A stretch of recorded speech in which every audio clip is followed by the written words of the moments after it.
కుమారుని పరకట్టనకే పర్వతమంతయు పుడములుగుండే సీతలుగాంచిన శుభవార్త వేగ శ్రీరామునకు తెలియజేయగా మారుతి మరలను అతి వేగముగా ఉత్తర దిశగా వారధి దాటగా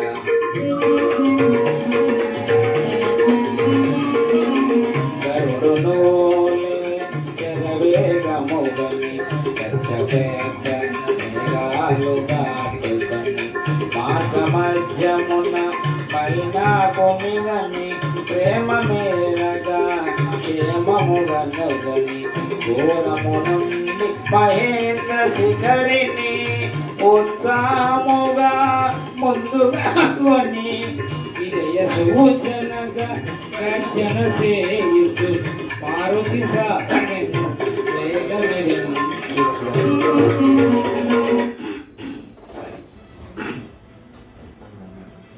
పెళ్ళిళ్ళమంటారండి.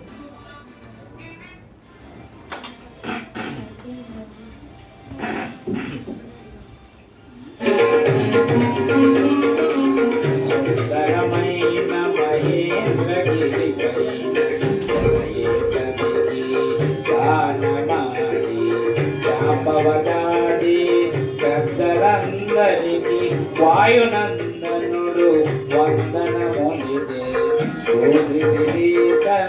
చూచితి సీతను శుభవార్తను ముందుగా వల్లికెను కవి వీరులు హనుమంతుని పొగడిరి ఉత్సాహముగా కృష్ణకు సాగిరి జాంబవదంగద హనుమదాసులు వస్త్రవణగిరి చేరుకొనినారు రామలక్ష్మణ సుగ్రీవాదులకు వినయముతో వందనమిడినారు ఆంజనేయుడు శ్రీరామునితో పూజితి సీతనని శుభవార్త తెలిపే చూడమణిని శ్రీరామునకిడి అంజలి ఘటించి చందనని గసే దేవుడు నాయక పలికిన సీతారామ కథ పలికద సీతారామ కథ. అక్కడి నుంచి మళ్ళీ అమ్మవారి దగ్గరికి వెళ్తారు స్వామి. అమ్మవారి దగ్గరికి వెళ్ళి, అమ్మ మీరు క్షేమంగా ఉన్నారు కదా తల్లి, మేమందరం వస్తాము తల్లి. స్వామి మేమందరం సైన్యం అంతా వచ్చేసి యుద్ధం చేసి మిమ్మల్ని తీసుకొని వెళ్తాం తల్లి, మీరు ధైర్యంగా ఉండండి అని చెప్పేసి ఒకసారి అమ్మ దగ్గర ప్రదక్షిణ చేసి అక్కడి నుంచి బయలుదేరుతారు. వీళ్ళందరూ ఎక్కడ ఉన్నారు? మహేంద్రగిరి. అక్కడి నుంచి కదా టేకప్. వీళ్ళందరూ అక్కడే ఉంటారు. వచ్చేటప్పుడు మైనాకును కూడా పలకరిస్తాడు. మైనాక అమ్మని చూశానయ్యా, తల్లిని చూశాను, నేను చాలా ఆనందంగా ఉన్నాను, మళ్ళీ సమయం ఉన్నప్పుడు నీతో వచ్చి మాట్లాడతాను, ఇప్పుడు నా దగ్గర సమయం లేదని చెప్పేసి మైనాకు కూడా ఈ విషయం చెప్పి బ్రహ్మాండంగా వాయు వేగం తిరుగుతుంటాడు స్వామి. వీళ్ళందరూ అక్కడే ఉన్నారు మహేంద్రగిరి దగ్గర. అంగదుడు, నేను ప్రాయోపవేశం చేస్తున్నా, అగ్నిలో చనిపోతాను, ఎందుకంటే నేను యువరాజుని, కమాండర్ని నేను, మళ్ళీ నా ముఖం తీసుకెళ్ళి మళ్ళీ నేను రామచంద్రమూర్తికి చూపించుకోలేను, కాబట్టి నేను అగ్నిలో చనిపోతాను. రకరకాలుగా అందరూ ఇట్లా తలకాయలు కింద పెట్టుకొని అందరూ శోకతత్వ హృదయంతో ఉంటారు. అందరూ కూడా నన్ను ఒక 5 minutes అందరూ శోకతత్వ హృదయంతో ఉంటారు. బ్రహ్మాండమైన శ్లోకము ఇది, చాలా అందంగా ఉంటుంది. ఇది ఒకటే లాస్ట్ శ్లోకం, సుందరకాండ అయిపోతుంది. అందరూ తలకాయలు దించుకొని బాధతుకుంటారు.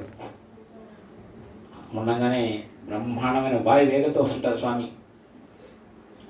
అక్కడ ఎవరో వెనకాల ఒక కోతిండి అడుగు వస్తున్నాడు హనుమానంగానే బ్రహ్మాండమైన వాయు వేగంతో వస్తారు, దిగుతారు. ఆ వచ్చిన పరిస్థితిని చూసి వాళ్ళకి అర్థమైపోతుంది, హనుమంతుడు సాధించుకొని వచ్చాడు అని చెప్పేసి రకరకాలుగా సన్మానిస్తారు ఆయన్ని.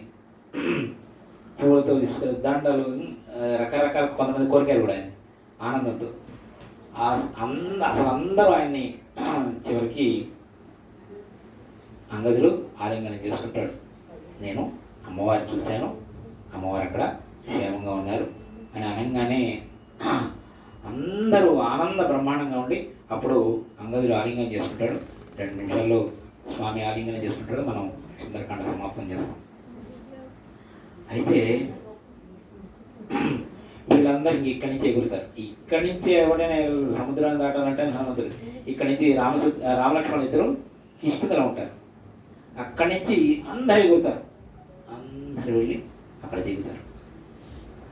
అక్కడ రాముడు లక్ష్మణుడు, వాళ్ళకి ఎదురుకుండా హనుమంతుడు, అంగదుడు సైన్యం, వానర సైన్యం, జాంబవంతుడు భల్లుక సైన్యం, సుగ్రీవుడు, నలుడు, నీలుడు, శరముడు సీక్వెన్స్గా చక్కగా నిలబడుతారు. ఇదంతా లెఫ్ట్ సైడ్లో అంతా.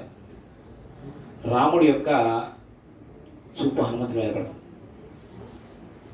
ఏం చెప్తాడా? అంగదుడి వరకు చెప్పాడు కానీ ఇంకా రామలక్ష్మణుడికి తెలియదు, రామచంద్రమూర్తికి తెలియదు. సీతను చూశానని చెప్తాడా, చూడలేదని చెప్తాడా? చాలా ఆతృతగా ఉంటారు స్వామి రామచంద్రమూర్తి.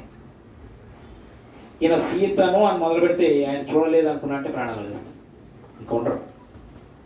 అవతారం పరిసమాప్తి చేసేస్తారు. హనుమంతుడు కూడా తర్జన భర్జన అయిపోతుంటారు. ఎలా చెప్పాలి? నేను చెప్పే దాంట్లో ఏ ఒక్క అక్షరం కనుక తేడా వచ్చినా ఘోరం జరిగిపోతుంది అని చెప్పేసి ఇంకా దగ్గరికి వచ్చి నమస్కారం చేసి, స్వామి సముద్రాన్ని దాటాను, ఇది మీ యొక్క కృప వల్లే దాటాను, మీ యొక్క ఆశీస్సుల వల్లే అంత 100 సాగరం దాటానంటే నా గొప్పతనం లేదు, మీ ఆశీస్సులు ఉన్నాయి కాబట్టి నేను చేయగలిగిన పని. లక్షలాది మంది రాక్షసులను వధించానంటే అది కూడా మీ గొప్ప, నాదేం లేదు. ఏ కార్యక్రమం చేసినా మీ యొక్క కృపతో మీ యొక్క ఆశీస్సులతో చేశాను తప్పితే నా గొప్ప ఏమీ లేదు స్వామి. ఇప్పుడు నేను నా నోటి నుంచి ఏదైతే వినాలనుకుంటున్నారో అది కూడా మీరే చెప్పించండి స్వామి, నా వల్ల కావటం లేదు. నేను చెప్పే దాంట్లో ఏమాత్రం అక్షరముకు తేడా వచ్చిన ఘోరం జరిగిపోతుంది స్వామి అని చెప్పేసి మనసులో అనుకొని దండం పెట్టుకొని 2 చేతులు జోడించి సుందరకాండ తతహ అనే శబ్దంతో ప్రారంభమవుతుంది. చిట్ట చివరి కూడా తతహ అనే శబ్దంతోనే ముగించబడుతుంది. 2 చేతులు ఇట్లా నమస్కారం పెట్టి తత్ర అంటే అక్కడ, తత్ర ద్రష్టమయా సీత గణేష్ 2 ముక్కలు. తత్ర అంటే అక్కడ, ద్రష్ట అంటే చూశాను, మయ అంటే నేను, సీత అంటే సీత. తత్ర ద్రష్ట మయ సీత, నేను అమ్మవారిని చూశాను అనగానే రాముడి యొక్క కళ్ళలోంచి ఆనంద భాష్పాలు ఆగిపోతాయి ఇక్కడ. ఎందుకంటే వాడు తీసుకెళ్ళిన వాడు సామాన్యుడు, కామవాంఛ మీద తీసుకెళ్ళి కామంతుడు కాబట్టి ఆ పరిస్థితి ఎట్లా ఉందో అది కూడా చెప్పాలి.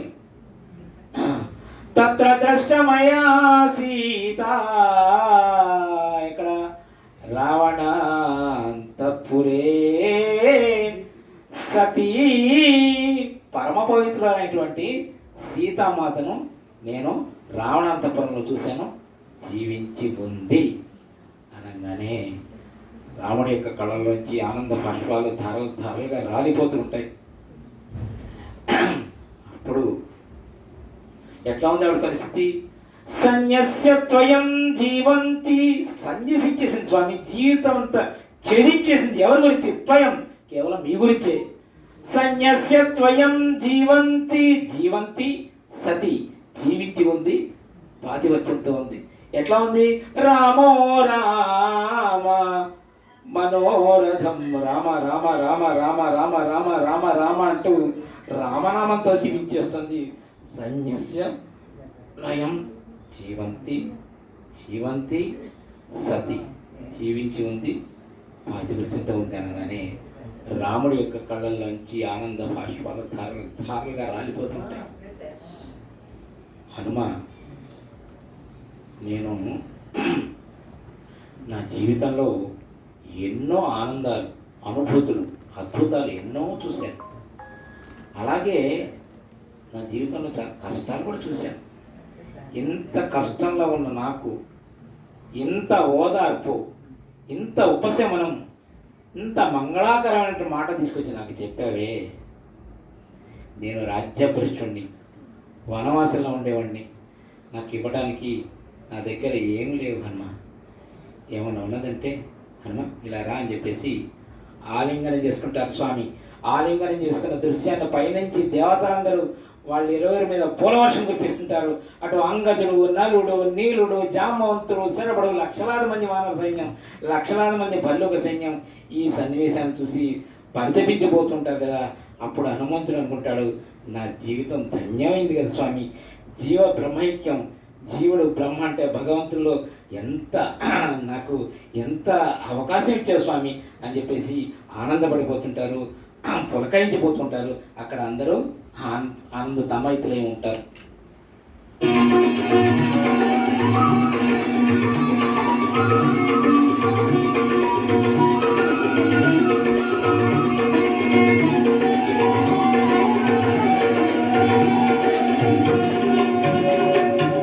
చూడమణి రాముడు గైకొని తన హృదయానికి చేసి హత్తుకొని మాటలు రాని ఆనందముతో అశ్రులు నిండిన నయనాలతో హనుమా సీతను ఎట్లుగాచితివి, ఎట్లున్నది సీత ఏమి తెల్పినది అని పలికిన శ్రీ రామచంద్రునకు మారుతి తెల్పి తన లంకాయ.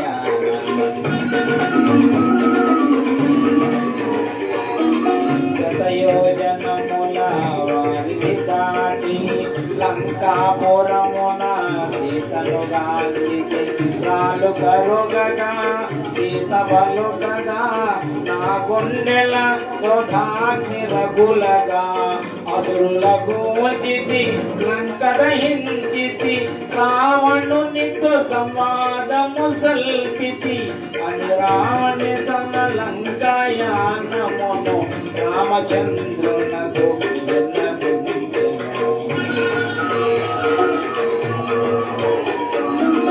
నిరతము నిన్నే తలచుచున్నది, క్షణముక యుగముగా గడుపుచున్నది. 2 నెలల గడువు తీరకమునుపే వేగమే వచ్చి కాపాడమన్నది. రామలక్ష్మణ సుగ్రీవాదులను సీతక్షేమమని తెలుపమన్నది అని మారుతి తన లంకాయానమును రామచంద్రునకు విన్నవించెను. రామలక్ష్మణుల భుజముల నిడుకొని వేగమే లంకకు కొని పోతున్నది.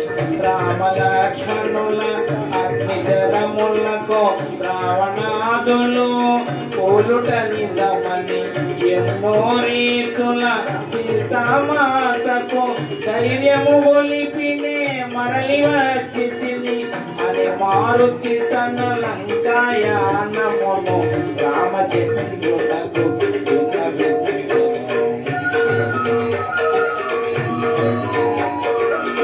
అందరూ కలిసి అయోధ్యకు చేరి ఆనందముగా స్మరించెదరని సీతారామ పట్టాభిషేకము కళ్ళ పండుగగా జరిగి తీరునని ఎన్నో రీతుల సీతామాతకు ధైర్యము ఒలిపినే మరలి వచ్చి తిని అని మారుతి తన లంకాయానమును రామచంద్రునకు విన్నవించెను.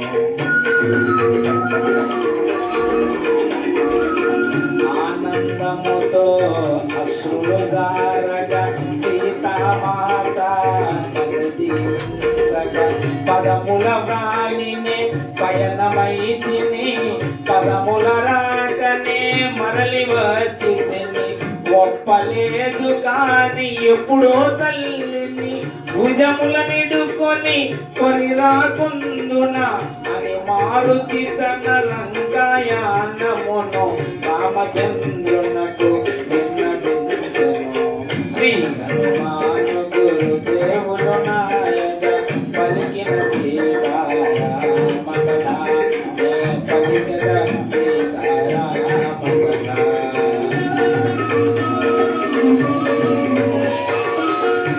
సీతక్షేమమని శుభవార్త నేడు మారుతి నాకు తెలుపకుండిన నేటి తోడమా రఘుకులమంతా అంతరించి ఉండేటిది కదా మమ్మీ తీరుగా ఉద్ధరించిన మారుతికి ఏమి ఇవ్వగలనని సర్వమిదేనని కౌగిట చేర్చను హనుమంతుని అజానుబాహుడు శ్రీ హనుమాను గురుదేవులు నాయక పలికిన సీతారామ కథ పలికద సీతారామ కథ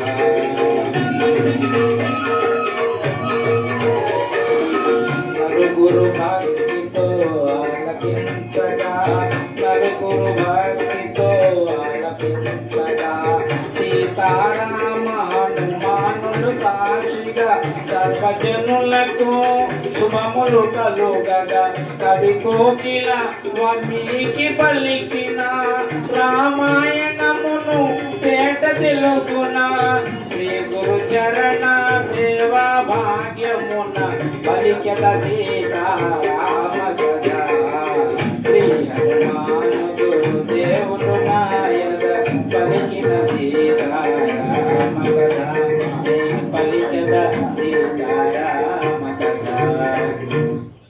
సుందరంగా చాలా సెట్ పట్టుకోండి ఉందా దాంట్లో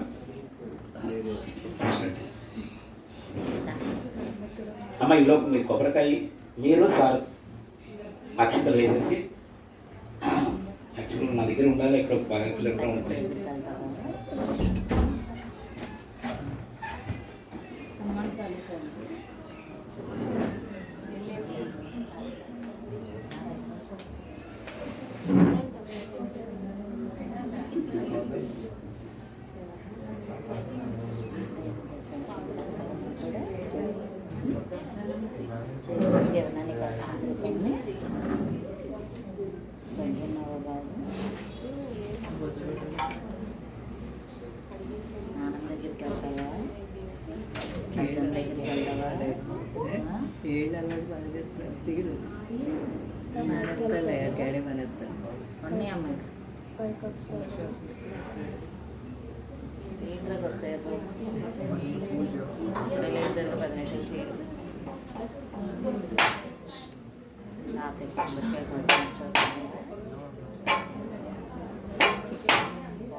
కృష్ణ దా కొబ్బరికాయ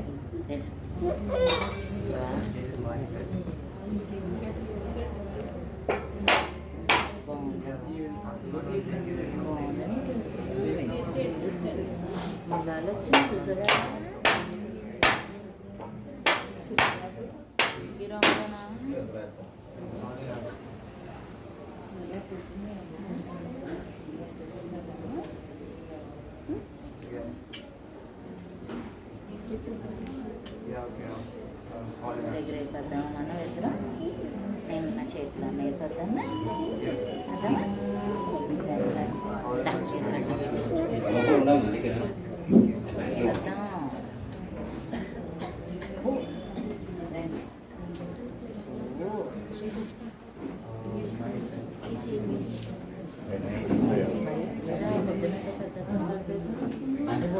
తర్వాత మిగతా తర్వాత అంత హారతి ఇచ్చిన తర్వాత ఇప్పుడు 10 నిమిషాలు హనుమాన్ చాలీసా స్వామివారికి దేవి వారి మంగళహారతి ఇచ్చారు.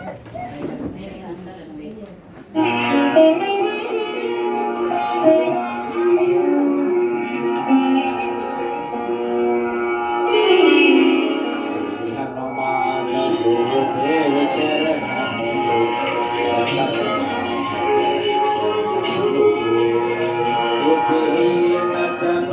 కలిగిన తనవులు ఉద్భుతములని తెలుపు సత్యములు శ్రీ హనుమాన గురుదేవ చరణములు ఇహ పరస